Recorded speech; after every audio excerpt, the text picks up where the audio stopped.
Kalau teman-teman lihat juga ya, monthly ini kan kita harus memang meningkatkan kewaspadaan diri. Kenapa? Karena ada dua kubu sekarang. Antara kubu ini 4-year cycle atau kubu yang enggak. Dan kita ya mungkin ya melihat dari dua sisi secara netral ya. Karena kan kalau orang yang ngomong ini 518 hari ya, ini waktunya top. Ini ada yang aliran seperti itu ya. Dan kita aliran yang selalu mawas diri ya. Kenapa? Karena kalau kita garis seperti ini ya, ini overtime selalu menjadi tanda-tanda yang harus kita waspadai secara teknikal ya. Kita ngomongin teknikal berarti kan kita ngomongin chart ya, kita ngomongin data historis ya. Kita lihat possibility dan juga probability dari sini ya. Karena kalau kita tarik 518 harinya itu tepat di monthly yang sekarang ya. Sebelum kita dulu di 2021 drop ya, kita di 2018 juga drop. Ini 518 harinya sekarang. Ya. Apakah ini masif drop atau tidak ya, jawaban yang paling bijak ya kita ngomong target kita 120.000 udah tercapai. Dan the rest ya kita ngikutin marketnya ini arahnya mau kemana. Ya dikocok ke atas ya happy, dikocok ke bawah juga happy. Yes. Jadi kalau misalnya market seperti ini kan ada enaknya bro, dimana kita bisa ada ketemu kesempatan untuk kita bisa trading secara harian ya. Justru trader yang jago itu kalau kita nggak dari ngomong Druckenmiller dan lain-lain itu mereka suka market yang rada sideways kan. Bener, mereka cenderung suka turun pun saya malah lebih happy ya. Karena kan saya selalu ngomong dulu kalau malah bear market itu saya malah bisa trading lebih jernih daripada bull market. Betul. Dan kalau teman-teman yang punya barang di spot, apakah ini saatnya take profit dan segala macam, menurut kita sederhana ya. Kalau misal kalian punya aset alokasi yang udah ditetapkan ya usah biarin aja. Benar. Karena kan udah deal di awal jumlahnya segitu. Betul. Kayak gue pribadi, cash gue oke, ya kan. Gue punya porsi kecil beberapa persen di BCA juga yang kemarin sempat naik kan. Beli SUI juga. Iya beli SUI juga gitu. SUI ada yang tanya gimana posisinya? Ya gue udah koleksi dari 1,7 teman-teman ya. Kemarin gue sempat beli lagi. Udah ada kan dari dulu. 1,7 gue beli, 3,2 gue beli, tapi average mungkin di sekitar 2,4. Ya nggak oke lah harganya gitu. Yes. Dan kita lihat sekarang ibaratnya market ini sedang mengalami konsolidasi juga kan. Mereka lagi nyari nih jajakannya kira-kira secara geopolitikal seperti apa. Tapi balik lagi, kita bukan orang yang bisa prediksi bahwa Trump itu mau bikin keputusan politik apa. Ya. Karena itu di luar dari kendali kita. Yang kita bisa kendalikan apa? Kita bisa lihat setup yang menarik bro. Yes, gitu. pasti. Kita bisa lihat beberapa trade yang menarik. Dan kenapa menurut lo ini justru adalah zona yang enak nih. Kalau misalnya ibarat kita mau cari makan secara harian. Benar. Ini saatnya nih sekarang. Karena gini, kalau teman-teman mau cari yang kayak zaman 2024 di mana kita bisa lipat-lipat dari altcoin, itu memang bisa terjadi. Dan directional play itu kadang sulit ditebak dalam jangka waktu yang panjang. Karena bisa terjadi, contoh misalnya teman-teman expecting XRP punya ETF di proof gitu, atau misalnya Cardano punya ETF gitu. Iya. Itu bisa jadi directional play, tapi bisa juga salah total. Yes, dan ketika salah total, drawdown dari total ya, kita ngomong AUM ya, asset under management atau portofolio kita tuh tinggi. Iya betul. Ya, dan drawdown tinggi, terus kamu juga terjebak, kita ngomong stuck in a situation di mana kayak kamu nggak punya kapital buat rotating, terus kamu kayak believing some naratif yang kayak ternyata nggak terjadi. Betul. You're basically a trap capital. Betul. Dan kalau teman-teman misalnya ngira, oh kemarin kan sempat baru gua ngomong sedikit dulu tentang apa portofolio di BCA ya, itu kan di salah satu sekuritas juga. Kalau yang satunya nggak bisa di-share, kenapa? Karena itu kan pakai dealer ya. Masa formnya gue keluarin gitu ada nama gue gitu kan. Jadi kalau di saham sendiri kemarin ada yang bilang, untungnya besar ya. Itu jawabannya bukan besar teman-teman, karena besar atau kecil tuh relatif sebenarnya ke sizing portofolio. Pasti. Memang secara notional value rupiahnya mungkin beberapa dari kalian nganggap itu sizable, tapi kalau buat kita itu negligible bro sebenarnya. Karena market move yang kita coba cari ya, kita kan bukan orang tipikal yang bisa 10% sebulan, kita nggak bisa. Ya, gitu. exactly. Karena di size kita adalah ketika misalnya Bro Kakak nih buka open harian trading nih. Mungkin menurut kalian tuh bisa buka posisi se-M, 2M sehari itu besar. Tapi buat kita itu nggak really move the needle di fund kita. Gitu. Ketika lu punya AUM triliunan, ketika dia naik 1 miliar, 2 miliar tuh nggak terlalu ngefek. Kayak kemarin sempat daily panel gue kan tunjukin. Soal ditanya gitu, kriptonya berapa? Itu daily panel.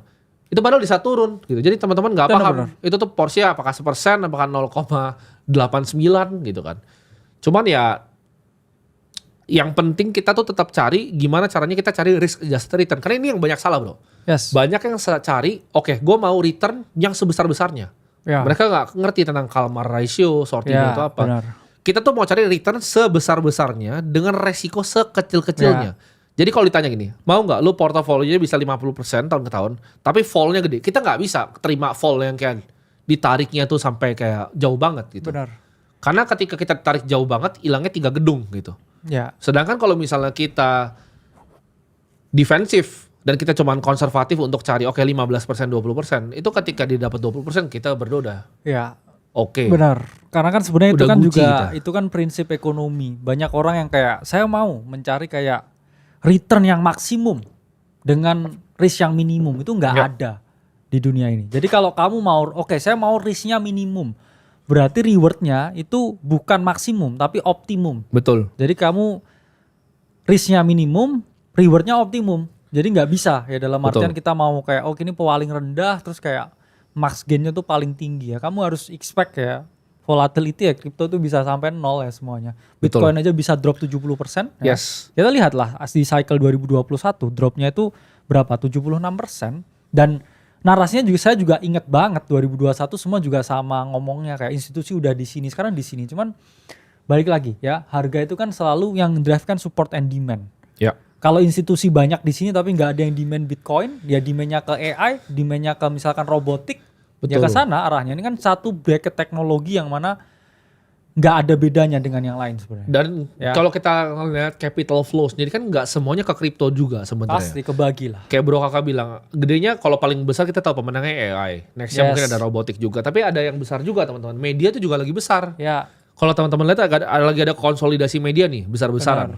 Per hari ini kan Warner Bros ini lagi berantem nih sama mau diakuisisi sama Paramount. Jadi Larry Ellison yang punya Oracle, dia lagi mau akuisisi banyak media nih. yes. Jadi nggak semuanya uang tuh fund flow ke kripto karena space race juga real bro. Blue Yes, Origin yes, tuh everything is real. dilempar banyak sekali sama Ya. Amazon. Dan kalau kita ngomong teknologi ya backbone-nya tetap masih TradFi karena ketika kemarin AWS satu server mati semua internet. Ya, Jadi apakah ini semua uangnya pasti akan ke kripto? Belum. Kripto tuh ibaratnya gini.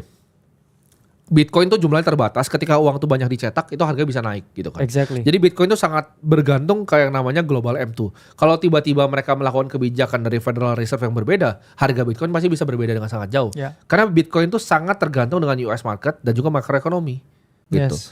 Jadi kalau teman-teman mau lihat apakah kita bisa tebak minggu depan atau 2 minggu itu kemana, harusnya tidak. Kenapa? Karena gini, kalau emang gua sama Bro Kakak tahu secara pasti nih, oke, minggu depan Bitcoin kemana? Kita kenapa nggak kita long atau kita short pakai semua duit kita? Jawabannya nggak ada yang bisa tahu, bro. Yes. Nggak ada yang bisa tahu directional play itu fix bener atau enggak. Tapi kita bisa cari probabilistic thinking gitu. Oh, Ya. kemungkinannya 60% ini terjadi. Ya. 55% ini terjadi. Kalau nggak terjadi, kita harus ngapain nih? Bener. Kalau Gitu. sekarang pun kita ngomong 4-year cycle atau enggak ya kita ngomong 50-50 probability-nya ya. Kalau dulu waktu kayak saya nge-call Octobull ya itu kan tahun 2024 itu bukan 2025 ya. Ya. Karena banyak yang melesetin video tahun lalu. Oh, Octobull oke. itu 2024. Dan terjadi. Itu 70% probability-nya saya ngitung Trump menang dan Ya. memang kejadian. Betul. Dan sekarang kalau ditanya bear market atau enggak, drop 70% atau enggak ini 50-50 ya. Jadi take yang berat. Makanya Betul. ya kita pun juga adjusting portofolio kita juga expecting bahwa 50-50 Betul.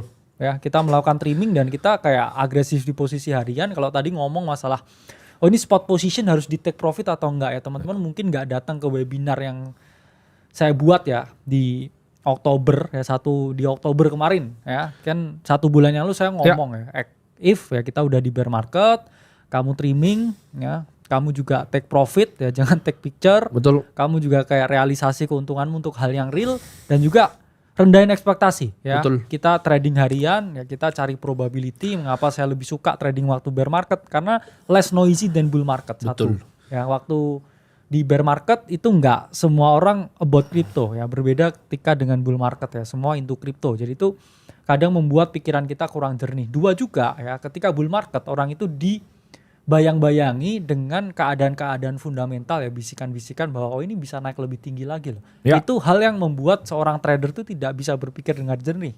Padahal kalau kita lihat price actionnya, kita lihat data historisnya, kita itu juga bisa predetermine kayak ini market mau kemana. Tapi ketika kita dibisik-bisiki, oh ini masih bisa 10x lagi, oh ini kayak trader nggak akan pernah bisa berpikir rasional dan objektif karena mereka terjebak dalam bias ya, what if thinking. Bener juga kalau ini. Akhirnya mereka hold posisi, nggak TP, jedek kayak kemarin kena profit hilang. Ya. Happen over time. Ini banyak yang nanya emas. Emas itu kemarin gue sempat lihat video, kayaknya gue sempat ngobrol sama Bro Kakak juga. Ya, kita udah lihat orang video. FOMO itu ya. Ada orang di Vietnam itu ngantri di pasar pagi jam 4 pagi ya, di saat gold tuh ATH, di situ gue tahu pasti turun itu.